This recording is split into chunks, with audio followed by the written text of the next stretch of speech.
Hey, welcome back to Freebie Friday, your place for marketing and mindset nuggets delivered in 90 seconds or less.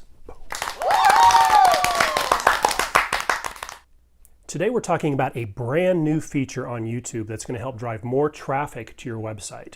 Look, YouTube's always been kind of a good news, bad news sort of a thing. It's fairly easy to get YouTube videos to rank on the first page of Google. It's a good thing. However, it's almost impossible to get people off of YouTube and onto your website where you can sell to them. That's not so good. This new feature is called YouTube Cards. Now, once you install cards onto your YouTube videos, you're going to see much higher click-through rates from YouTube onto your website. And the cards are mobile optimized, which is huge because these days, everything is mobile.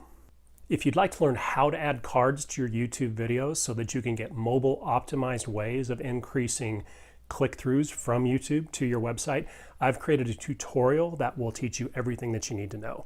In just a few seconds, you're going to see a banner up in the upper left-hand corner of this video that says YouTube Cards Tutorial. Just click on that banner and you'll be taken right to the tutorial. I also placed a link down below this video that you can access the tutorial that way if you like. It's all good either way. Thanks for watching, and I'll see you next week. So long.